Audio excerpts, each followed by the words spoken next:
সুন্দরবনের চাঁদপাই রেঞ্জের কোমল তেজির টেপার বিল এলাকার আগুন নিভতে না নিভতেই গুলিশাখালীর শিলা এলাকায় নতুন করে অগ্নিকাণ্ডের ঘটনা ঘটেছে। এ নিয়ে সুন্দরবনে গেল 23 বছরে 27 বার অগ্নিকাণ্ডের এই ঘটনা ঘটে। এর সর্বই পূর্ব সুন্দরবন এলাকা। তদন্ত প্রতিবেদন বলছে বেশিরভাগ আগুন লেগেছে জেলে মোয়ালদের অসাবধানতায়। দর্শক, বাগেরহাট প্রতিনিধি মাইনুল ইসলামের তথ্য ছবিতে ডেস্ক রিপোর্ট।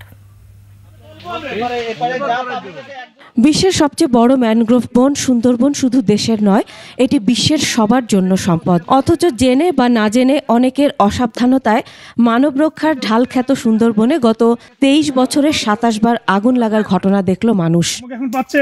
রোববার সকাল 10:30টার দিকে সুন্দরবনের গুলিশাখালীর শিলা এলাকায় আগুনের ধোঁয়া দেখতে পান স্থানীয়রা। তাদের দেয়া খবরে বন বিভাগের কর্মকর্তা কর্মচারীরা ঘটনাস্থলে গিয়ে আগুন নেভানোর কাজ শুরু করেন।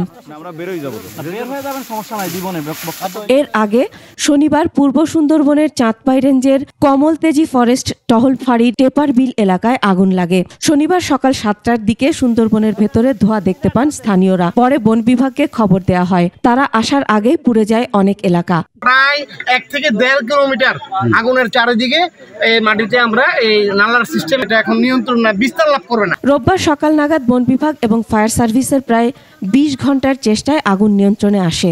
আমরা ড্রোন নিয়ে আসছি, ড্রোন নিয়ে অবজারভেশন করে দেখব, যদি কোথাও কোনো স্মোক বা ধোঁয়া থাকে সেটা করব। পানির উৎস 2.5 কিলোমিটার দূরে হয় আগুন নেভাতে বেশ বেগ পেতে হয় বলে জানান বাগেরহাট ফায়ার সার্ভিসের এই কর্মকর্তা। বিক্ষিপ্তভাবে আগুনগুলো আছে, ধোঁয়া ছড়াচ্ছে, সেই আমাদের টিম অলরেডি কাজ করতেছে। এর আগে 2024 সালের 4 মে চাঁদপাই রেঞ্জের আমুরবুনিয়া বনের লতিফের ছিলা এলাকায় আগুন লাগার ঘটনা ঘটেছিল। সব মিলে 2002 সাল থেকে এ পর্যন্ত 27টি অগ্নিকাণ্ডের তদন্ত করেছে পূর্ব বন বিভাগ। মাঠের অলরাউন্ডার আমি, আর ঘরের all rounder Tilex. Tilex toilet cleaner, clean মানেই টাইলক্স। তদন্ত প্রতিবেদনে দেখা যায় 26টি আগুনের ঘটনায় ক্ষয়ক্ষতির পরিমাণ প্রায় 35 লাখ টাকা। এছাড়া অধিকাংশ আগুনের সূত্রপাতের কারণ হিসেবে উল্লেখ করা হয় জেলে মৌয়ালদের অসাবধানতায় আগুন লাগে। অর্থাৎ জেলে মৌয়ালদের বিড়ি সিগারেট বা মৌমাছি তাড়াতে জ্বালানো মশাল থেকেই সবচেয়ে বেশি আগুনের সূত্রপাত হয়। তবে এ নিয়ে ভিন্ন কথা বলছেন বনজীবীরা। যে বনে যখন আগুন লাগে, হয় ইচ্ছাকৃত হোক বা অনিচ্ছাকৃত, এতে ক্ষতি হচ্ছে বন বিভাগের তথা বাংলাদেশ সরকারের। পরিবেশবিদরা বলছেন এ ব্যাপারে বন বিভাগের আরও সতর্ক হওয়া প্রয়োজন।